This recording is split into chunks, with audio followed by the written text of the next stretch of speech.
दोस्तों स्वागत है नए वीडियो में। आज जो मैं बताने जा रहा हूं वो बहुत ही इंपॉर्टेंट टॉपिक है, स्टोरेज क्लास। और लास्ट तक देखेंगे क्योंकि इसको बहुत बढ़िया से मैंने प्रैक्टिकली बताया है ताकि आपका कंफ्यूजन दूर हो। और अगर अभी तक आपने चैनल को सब्सक्राइब नहीं किया तो प्लीज सब्सक्राइब कीजिए, लाइक कीजिए और बेल आइकन को क्लिक करना नहीं भूलिए ताकि हमारे नए वीडियो का नोटिफिकेशन मिल सके। तो चलिए आते हैं स्टोरेज क्लास पे। अगर बात करते हैं सबसे पहले स्टोरेज क्लास,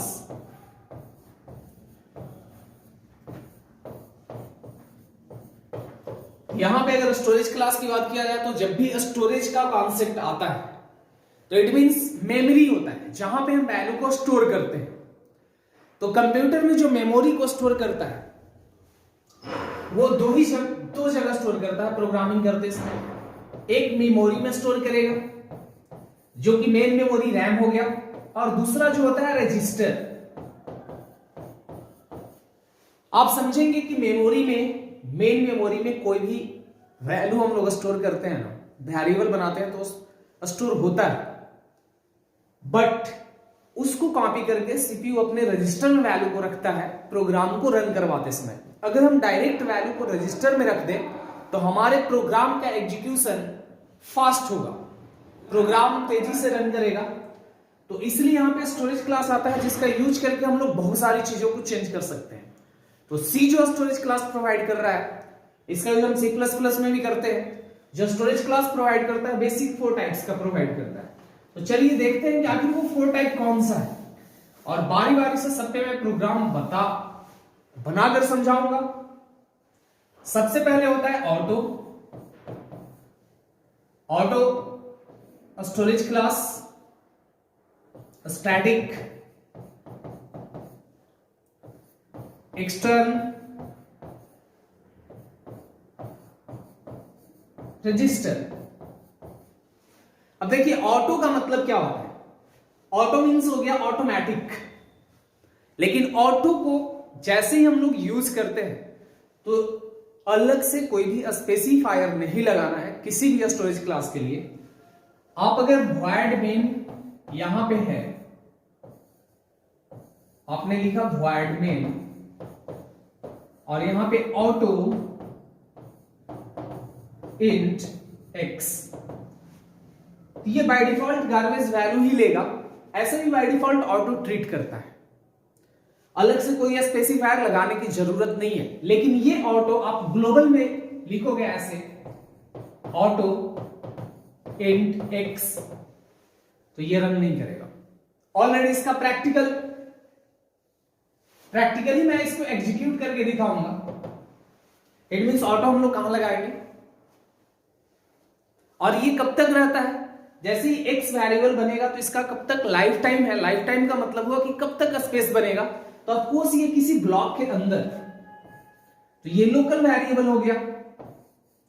तो जब ये लोकल वेरिएबल हो गया तो जब तक ये ब्लॉक रहेगा तब तक एग्जीक्यूट होगा। आउट ऑफ ब्लॉक जैसे ही जाएगा तो x वेरिएबल का जो स्पेस है उसका यूज नहीं होता है, तो इसलिए इसका लाइफ टाइम क्या मिलेगा, विद इन ब्लॉक। अब आते हैं स्टैटिक। देखो स्टैटिक में क्या होता है कि जैसे ही आप स्टैटिक यूज करोगे तो स्टैटिक आप कहीं भी यूज कर सकते हो। स्टैटिक का मतलब फिक्स होता है। तो जैसे ही आप स्टैटिक लगाते हो तो बाय डिफॉल्ट जो कोई भी वेरिएबल का वैल्यू है वो 0 हो जाता है। और स्टैटिक हम ग्लोबल एंड लोकल दोनों वेरिएबल के साथ लगाते हैं। इट मींस अगर यहां पे हम ऐसे लिख लें स्टैटिक इंट x और void main के अंदर लिख लेते हैं स्टैटिक इंट i। अगर ये दोनों को प्रिंट करोगे ना, आप ये दोनों को प्रिंट करोगे तो 0 आएगा, क्योंकि स्टैटिक बाय डिफॉल्ट कितना रखता है 0। और ये ऑलरेडी आपका प्रोग्राम लास्ट में लिखा हुआ है। ये प्रोग्राम मैंने लिखकर रन करवाकर प्रैक्टिकली दिखाया है। आप लास्ट में वीडियो को देखेंगे तो मिलेगा। आप किसी भी कंपाइलर पे रन करवा लो। अब क्या होता है कि इसका लाइफ टाइम की बात किया जाए तो अगर ग्लोबल है तो होल प्रोग्राम में होगा, लोकल वेरिएबल को स्टैटिक बनाया हो तो विद इन प्रोग्राम होगा। इसका बाय डिफॉल्ट वैल्यू 0 है, आप plus plus minus minus operator लगाकर इसकी वैल्यू को इंक्रीज डिक्रीज कर सकते हैं, अलग से कोई स्पेसिफायर लगाने की जरूरत नहीं है। अब यहां पे बात करते हैं एक्सटर्न की। देखो एक्सटर्न का मतलब क्या होता है, एक्सटर्न का मतलब होता है एक्सटर्नल। ये जो एक्सटर्न है इसका मतलब वो एक्सटर्नल। और जब मैं पढ़ा रहा था आप लोगों को कीवर्ड्स एंड आइडेंटिफायर में, आइडेंटिफायर का टाइप है internal and external. It means external जो लिंक करता है क्रिएट।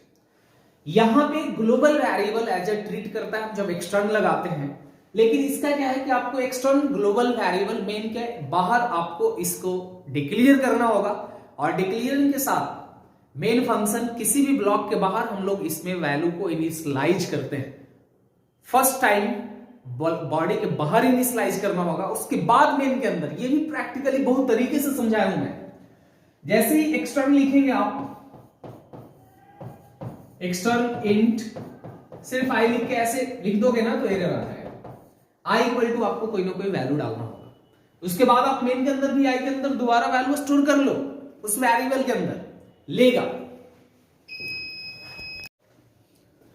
ये स्टोरेज क्लास में आपने देखा होगा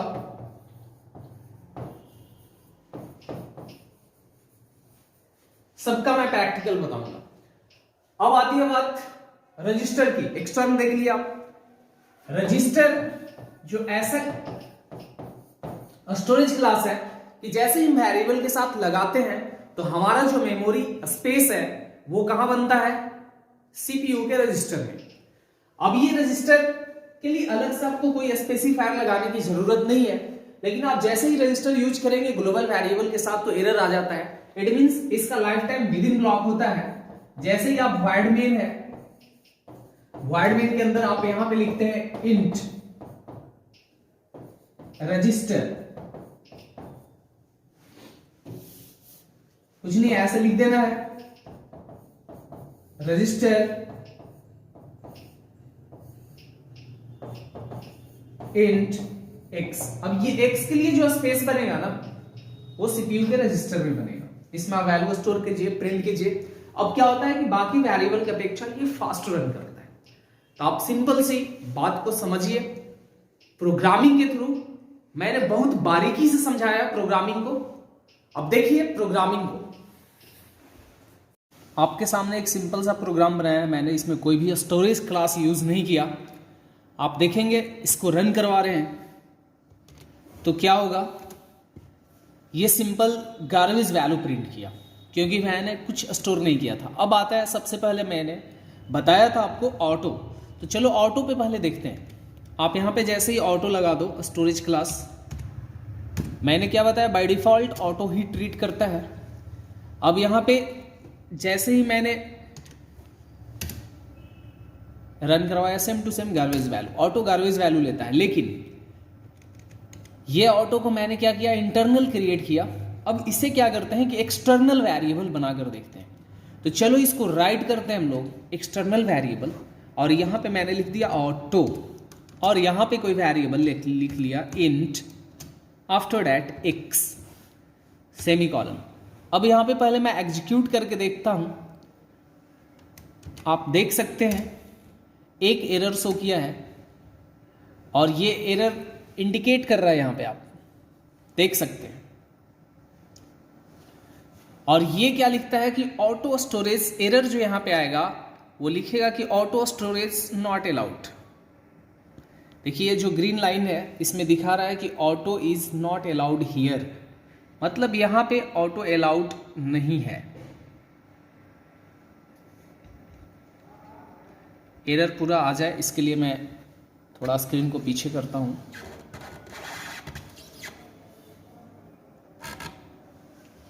अगर आप जैसे ही ये क्या इंडिकेट करता है कि ऑटो को हम लोग ग्लोबल वेरिएबल में नहीं बना सकते, ये कीवर्ड यहां पे नहीं लगा रहा है। अब ये रन करेगा, अगर ऑटो यहां से आप हटा देंगे तो कोई एरर नहीं आएगा। रन किया, जबकि मैंने ऑटो लगाया था तो ऑलरेडी क्या था, एरर था। चलो इसमें मैं कुछ चेंजिंग करता हूं, ये तो ऑटो हो गया। अब इसके बाद स्टैटिक, सपोज मैं यहां पे स्टैटिक लगा दिया,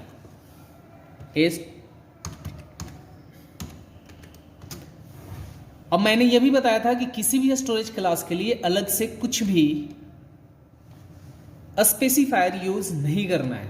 मैंने स्टैटिक लगाया, क्लिक किया, वैल्यू 0। मैंने क्या बताया था कि स्टैटिक बाय डिफॉल्ट 0 स्टोर करता है। मैंने आई में कोई वैल्यू स्टोर नहीं किया, बट आउटपुट क्या दिया, 0। और जब मैंने ऑटो लगाया था तो आउटपुट में क्या था, गार्बेज। तो स्टैटिक 0 स्टोर करता है। अब क्या, स्टैटिक को मैं एज अ ग्लोबल डिक्लेयर करता हूं। आप यहां पे देख सकते हैं कि ये काम कर रहा है नहीं। यहां पे मैं स्टैटिक, चलो इंट एक वेरिएबल ले लिया, यहां पे एक सेमीकोलन, अब ये रन करवाई, एग्जीक्यूट, वैल्यू 0। अगर x को प्रिंट करवाओ, इट मींस स्टैटिक को हम लोग ग्लोबल एंड लोकल दोनों में यूज कर सकते हैं। आप प्रैक्टिकली देखिए यहां पे सामने, आप कोई भी कोड ब्लॉक में, देव में, किसी में भी आप रन करवाइए और सेम स्टेटमेंट को आप चेक करके बारीकी से देखेंगे तो आपको समझ में आएगा कि आखिर क्या डिफरेंसेस है। अब यहां पे मैं वैल्यू लिख देता हूं, एक्चुअली x को प्रिंट करवा रहे हैं यहां पे। सपोज चलो यहां पे x, अब यहां पे देखो दोनों का वैल्यू 0।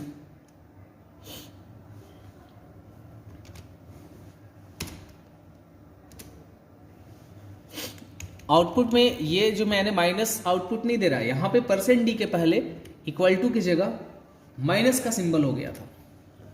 तो ये स्टैटिक, मतलब ये क्लियर है कि स्टैटिक को हम लोग ग्लोबल एंड लोकल दोनों में यूज कर सकते हैं, लेकिन ऑटो को सिर्फ लोकल में यूज कर सकते हैं। और बाय डिफॉल्ट वैल्यू स्टैटिक 0 लेता है, ऑटो गार्बेज वैल्यू को स्टोर करता है। अब आते हैं इसके बाद जो मैंने बताया था, स्टैटिक के बाद रजिस्टर एंड एक्सटर्न। चलो सबसे पहले मैं यहां पे रजिस्टर लगाया, रजिस्टर। अब यहां पे जैसे ही रन करवाएंगे आप प्रोग्राम को, एक एरर आ गया, same storage class register is not allowed here, error में शो कर रहा है। इट मींस रजिस्टर का यूज हम लोग ग्लोबल वेरिएबल में नहीं करते हैं। आप ऑपरेटिंग सिस्टम चैप्टर पढ़े होंगे तो वहां पे ऑलरेडी मेमोरी मैनेजमेंट में ये बताया है कि जब हम प्रोग्राम रन करवाते हैं तो global variable by default space कहां पे बनाता है, लोकल वेरिएबल कहां पे बनाता है, जो प्रोग्राम का कोडिंग हो वो किस जगह पे बनाता है। अब यहां पे आप रजिस्टर को लिखिए। अगर आप यहां पे रजिस्टर को लिखते हैं,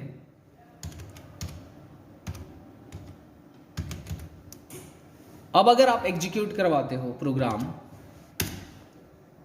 रन कर गया। अब क्या है, register by default garbage value को शो करता है। मैंने आई में कोई वैल्यू स्टोर नहीं किया था। और रजिस्टर हम लोग कहां यूज करेंगे, किसी भी बॉडी के अंदर, as a local, not external. ये रजिस्टर हुआ। उसके बाद एक्सटर्नल वेरिएबल का यूज करते हैं। एक्सटर्नल में आप गौर से देखेंगे, मैंने बताया था कि एक्सटर्नल मीन्स क्या होता है, एक्सटर्नल। आप यहां पे एक्सटर्नल लगा लो, EXTERN,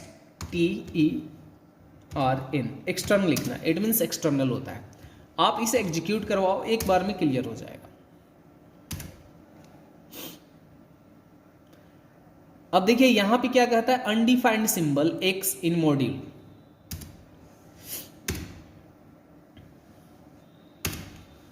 अब सिंपल सा यहां पे कोई वैल्यू आप दे दो x में।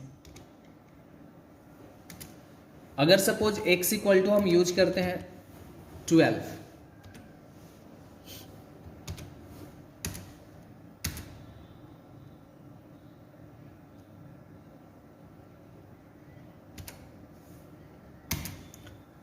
चलो तो भी रन नहीं कर रहा है। अब एक्सटर्न मैं यहां पे यूज करता हूं,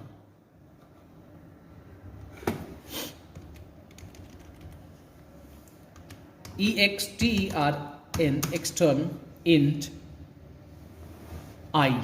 आप देखना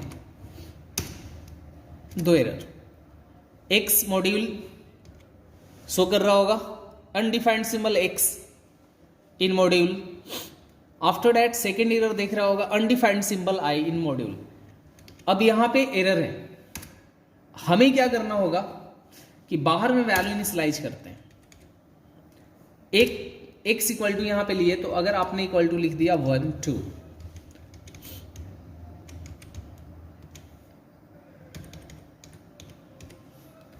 आप इसे रन करवाओ। अब देखिए सिर्फ एक एरर आ रहा है, symbol I, undefined symbol I in module. It means हम अगर वैल्यू इनिशियलाइज नहीं करते हैं तो एरर शो कर रहा है। ये क्लियर हो गया। एक्सटर्नल लिंक बना रहा है, इनिशियलाइजेशन हमें ऊपर देना पड़ रहा है। x में 12 लिए, चलो x को प्रिंट कर दिए। फिर से यहां पे हम क्या करते हैं, x में दोबारा वैल्यू को इनिशियलाइज करते हैं। x equal to 23। देखना बारीकी से मैं इसका हर पॉइंट को बता रहा हूं, बहुत कंफ्यूजन होता है लोगों को। और यहां से एक नया प्रिंट स्टेटमेंट मैंने डाल दिया यहां पे। चलो इसके वैल्यू इक्वल टू लिख दो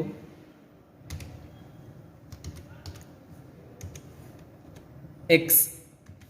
अब इसको एग्जीक्यूट करवा के देखिए, रन किया। इट मीन्स हम जो वैल्यू रजिस्टर बना रहे हैं उसमें ये कोई ना कोई वैल्यू मांग रहा है। आफ्टर दैट हम यहां पे बाद में भी वैल्यू इनपुट ले सकते हैं, लेकिन मैंने इस प्रोग्राम से क्या पता चल रहा है कि जो एक्सटर्नल हमने लगाया था x में कोई भी वैल्यू स्टोर नहीं किया तो एरर दे रहा था, वो डिफाइन ही नहीं कर रहा था। जैसे देखिए x में जो 12 था मैंने फिर से हटा दिया और रन करवाया, एक एरर आ गया। अब i को अनडिफाइंड। इट मीन्स यहां पे आपको कोई ना कोई वैल्यू को लेना पड़ेगा, चाहे आप जो वैल्यू डाल दो। इसमें बाय डिफॉल्ट सपोज 0 डाल दिया, उसके बाद एक x की जगह 0, दूसरे की जगह 23। अब इस यहां पे कमेंट लाइन लगाओ, हाइड करो। अब देखते हैं कि इंटरनल में एक्सटर्नल लगाते हैं तो क्या होता है, बहुत कुछ सीखने को मिलेगा। चलो मैं यहां पे एक्सटर्नल लगा दिया,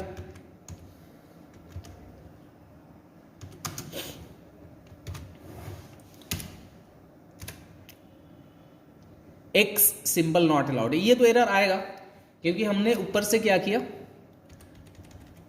एक्सटर्न को हटा दिया। तो जिस में आपने, चलो इसको कमेंट लाइन को हटाते, सिर्फ एक्सटर्न को हटाते हैं, फिर लिखना होगा तो टाइम ज़्यादा लग जाएगा। आप यहाँ पे रन करवाओ, एक एरर आएगा, वही आएगा कि आई जो है नहीं है, मतलब एक्सटर्न इंट आई। तो अब देखते हैं कि क्या आई में हम कुछ इनिशियलाइज करेंगे तो रन करेगा।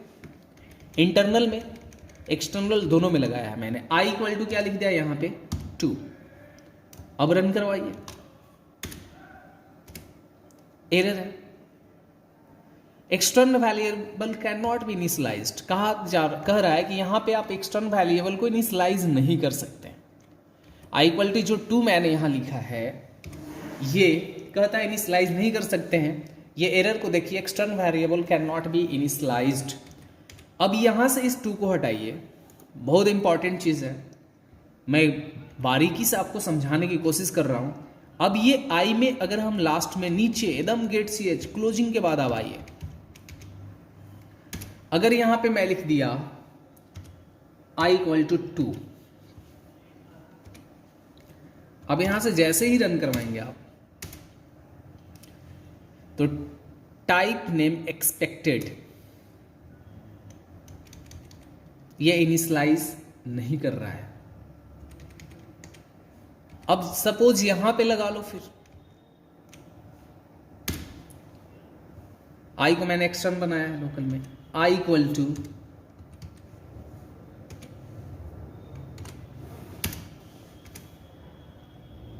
टाइप नेम एक्सेप्ट नहीं कर रहा है। सपोज यहां पे मैंने लिख दिया, इट मीन्स आप एक्सटर्न को लोकल वेरिएबल में नहीं बना रहे हैं, लोकल वेरिएबल सपोर्ट नहीं कर रहा है, इंटरनल वेरिएबल सपोर्ट नहीं कर रहा है। अगर आई इक्वल टू मैं एक जगह और दे रहा हूं, क्लियर स्क्रीन के बाद चलो आई देकर देखते हैं, आई इक्वल टू 2। अब क्या करना, एग्जीक्यूट करवा लो इसे, यहां से आई को हटा लो,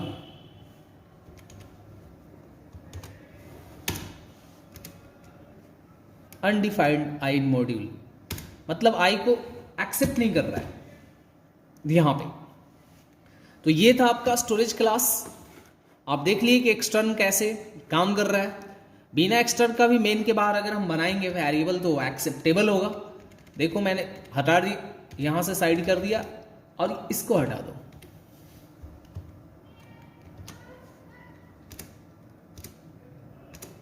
आई को अनडिफाइंड बताएगा क्योंकि मैंने आई को एक्सटर्न रखा है और जो कि ऑलरेडी पता है कि ये होगा नहीं।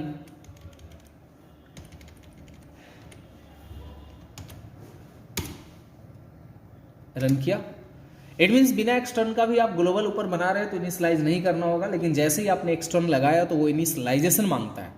आप देव में भी करेंगे तो देव में बाहर में वैल्यू इनिशियलाइज करता है। Thank you.